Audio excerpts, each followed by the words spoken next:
Last thing before we go tonight, he might be the most ambitious man in Washington. Kevin McCarthy, the California Republican who wants so very badly to be Speaker of the House. The man who has shown the ability, a cherished and necessary trait among elected Republicans in Congress these days, to say almost anything regardless of truth or consequences, for that matter. The same guy who said Trump bore responsibility for the riot and the desecration of the Capitol.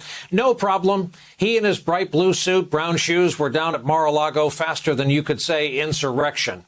Well, today he did it again, and we're going to play a collection of his comments for you. It was the run-up to a vote on a bill to remove from the Capitol statues and portraits of supporters of the Confederacy. McCarthy scarcely misses an opportunity to gaslight or whip up the culture wars, and indeed, he found a way to conclude the so-called crisis over the teaching of critical race theory. But let me state a simple fact. All the statues being removed by this bill are statues of Democrats. I think the bill should go further.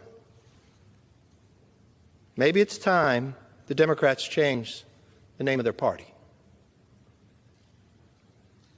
They may be desperate to pretend their party has progressed from their days of supporting slavery, pushing Jim Crow laws, or supporting the KKK.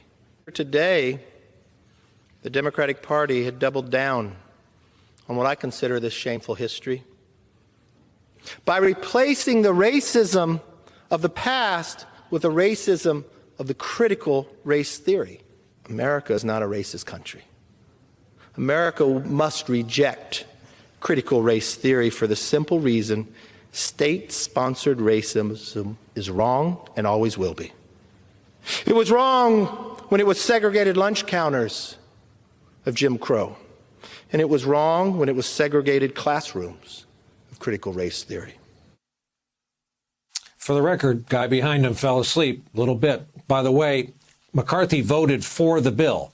The 120 no votes against the bill were all from Republicans in his caucus.